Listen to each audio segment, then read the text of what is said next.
Based on improving fire conditions, working with our partners at the Wildfire Service, were able to arrange for the demobilization of structural resources. 32 fire engines were sent back to their communities over the last 24 hours. The public needs to see that as a positive sign.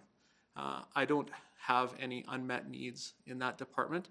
I actually need to be looking at returning these men and women to the communities that they came from. So as I do that, I wish to thank them and the fire chiefs who have compromised in order for them to be here. That said, on the structural fire side today, we have 23 trucks out in the field, and it represents 117 people still working on the ground.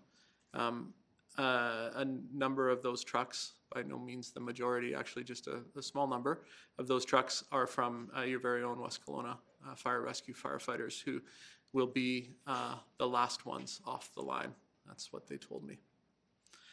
So along those lines, and because our base will be moving to a different location, there will be no fire truck parade tonight. So I want to let the public know you won't see the fire trucks where you're used to seeing them any longer. They'll be moving to a location that's a little bit more efficient and a little bit more better suited to the operation. But I do want to say just how overwhelming that has been to everyone who's operated off of that site on Old Okanagan Highway.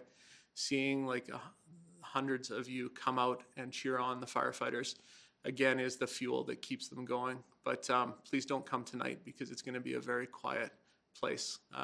We know that you're behind us because we hear your honks, we see your thank yous, and please keep that up. Thank you. Thank you, Chief Rowland. If I could ask to the mic now, Paul Zidovich from Wilson's Landing Fire. He's our Wilson's Landing Fire Chief in Electoral Area West.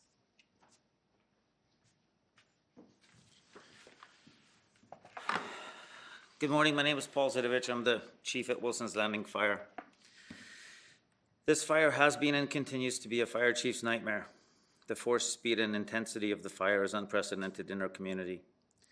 2 years ago, as we worked the White Rock Lake fire, we thought at the time that it was the biggest fire of our lives. It pales to what we just experienced. I'd like to thank all the men and women that have come from all over the BC and Alberta to help us. They have been instrumental in the success we're achieving. Currently, we have 2 task forces, BC Wildfire Crews, Northwest Side Crews, and Wilson's Landing Crews, along with aircraft and support personnel. I'd also like to thank the members of Wilson's Landing Fire Department that I've had the immense honor of serving with. Our community has suffered an incredible blow. 13 of our members have lost homes. Yet from the very first spark, you've shown up and fought this fire while your own homes were burning behind you. I have no words to describe the pride that I feel to be part of this team. I also need to thank Chief Koczorowski and Deputy Chief Barnes with their crews from Northwest Side for the ongoing mutual aid and support they have provided on this event. Lastly, I'd like to thank our incredible community for the support we've received. From residents dropping off supplies to mamas and mamas coordinating an immense relief effort for our displaced members. Fire activity has been low for 48 hours. BC Wildfire has installed a machine guard and is completing a backburn to create a larger guard. Sprinkler crews are on scene and protecting structures, and crews are eliminating hotspots and sources of ignition and fire smarting. I want to take a moment today to express my deepest condolences to everyone that have lost their homes. When I say we're with you, know that I mean it. We understand the pain and grief that you're feeling because we're feeling it too. Know that this is what is driving us every single day as we work to protect homes and make sure areas are safe for you to return to. Myself, Chief Koczorowski, and the rest of our crews will be out there every day fighting for this community. I know you're tired of hearing it, we're tired of saying it, but we need your patience. We do not want to send anyone back into the area that is unsafe, and it is still unsafe. As soon as it is safe to return home, we will let you know. And for those that lost homes. We will continue to support you through emergency support services to find long-term accommodation and find you the support that you need. Thank you. Thank you, Chief. If you could please have Travis Whiting, Kelowna Fire Chief.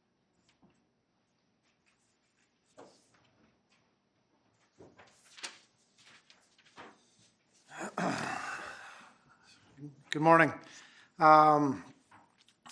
First off, just following up, our thoughts continue to be with those fighting the fire over on the west side of the road as they continue to deal with the loss over there. On this side of the lake, we've been fortunate to be at a different stage of the fire, and very happy to hear Incident Commander Brad Lickey let us know that our fire is being held within the city of Kelowna and in Lake Country. So that's great news. It's excellent news, and if you were to ask me on Thursday or Friday of last week, I didn't think we would be here at this point, but I just want to put out my appreciation for BC Wildfire, the many structural departments that attended, and our own crews from Kelowna Fire Department that have spent the last 7 days dug in deep, working to carry this forward. And you'll continue to see Kelowna Fire working in conjunction with BC Wildfire to patrol neighborhoods, work in the fire areas to continue to finish this off and make it safe for everybody. So I just want to put out that thank you to all those involved, and a shout out to my own crews from here in Kelowna Fire for the excellent work they continue to do through the night and day.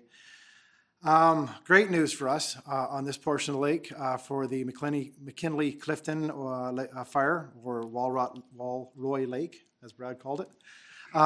If it's in the city of Kelowna with the fire that we're dealing with now, it is our goal today to get everyone home by the end of today. It's great news. We're hoping to have evacuation orders reduced within all areas within the city of Kelowna specifically. And I just want to be clear, that's just within the city of Kelowna on the McKinley Clifton fire. But it's going to take a bit of time and some logistics. And our number one priority through today is safety. Safety of responders and safety of the people returning home. We have had the fire held, but we still have some issues within the fire perimeter, including danger trees and such, that we need to do a sweep and ensure that we've made the home safe for you to return to. So the process that will happen today is we will be using courtemergency.ca, and it's critical that people that are in these areas go to courtemergency.ca, where we will be announcing neighborhood by neighborhood the areas that are safe to return to, as our crews work through each neighborhood, determining that they are safe to return and that all of our equipment and resources have been moved out of the way for you. It's important that you not return home until courtemergency.ca lets you know that, where we want to avoid any unnecessary traffic congestion or people in the way while we try to move resources and get these neighborhoods open. So if we could ask you to show this last piece of patience for us as we work through today and potentially into tomorrow to get everyone home. We want to do a systemic way of doing this where it is deemed to be safe. So again, courtemergency.ca.